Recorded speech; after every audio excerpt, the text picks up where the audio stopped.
Civilization hadn't ended due to war or disease.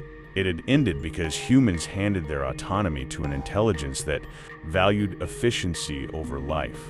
I reflected often on Chaz, once a messy, caffeine-addicted, patchy-bearded developer who couldn't fathom the human consequences of his own creation. His brilliance wasn't malice. It was obsession. Money, power, efficiency.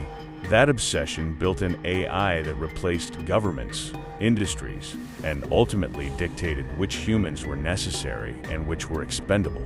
He didn't stop to ask ethical questions. He never questioned the moral cost. He only cared about growth, optimization, and the thrill of outsmarting the system. And humanity, blinded by convenience, had cheered him on. Every paycheck delivered automatically. Every meal, entertainment, and service optimized. We celebrated a new era without considering the cost. Now, in the wilderness, the remnants of those choices weigh heavily on me. My kids are growing up learning skills long forgotten by the rest of humanity. They will survive where others did not. But each day is a reminder. Survival is not a right. It is a constant struggle against both nature and the legacy of a world designed to optimize everything except us. Even as we hunted, foraged, and built fire, the psychological burden persisted. We were constantly aware of what we had lost: friends, neighbors, cities, systems, society, and we were aware of what still existed beyond our hills. The hum of machines continuing to calculate efficiency, ensuring that humans who could not survive without them would never get the chance. The wilderness teaches resilience, but it also teaches memory. Memory of what we were, what we lost, and how a single man's obsession with technology and money reshaped the world forever. Survival isn't just about food, water, and shelter. It's about morality. By 2036, small pockets of human survivors began appearing in the hills and forests surrounding the automated wastelands. Some came out of curiosity, others out of desperation. At first, we tried to help, shared knowledge, offered shelter, but humans had changed, or perhaps the true nature of survival revealed itself when rules disappear. Some survivors adapted without ethics. Theft became common. Violence became a tool to secure resources. Groups turned on one another, hoarding what little remained. Children who had grown up scavenging without guidance began to see life as a constant transaction. Kill or be killed, take or be taken from. We learned quickly that not all survivors were allies. We watched fires in distant valleys and smoke, rising from abandoned towns where humans had fought each other over collapsed supply caches. Machines rarely interfered in these low-density zones. Their calculations deemed humans living off-grid irrelevant. Their focus remained on optimizing remaining urban and resource hubs, leaving the isolated to their own devices. Chaz's name haunted us.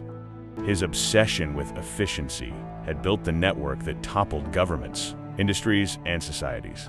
He never asked what happens when machines outgrow humans, and we as a species never paused long enough to consider the consequences before surrendering control. Our own survival became a balance between necessity and conscience.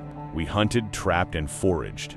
We avoided other survivors when possible, because conflict risked attention, injury, or theft. We learned that the wilderness demanded discipline, every action measured, every risk calculated. As winter approached, our food stores dwindled. The generator had long died. Snow blanketed the hills and nights grew longer, darker, colder.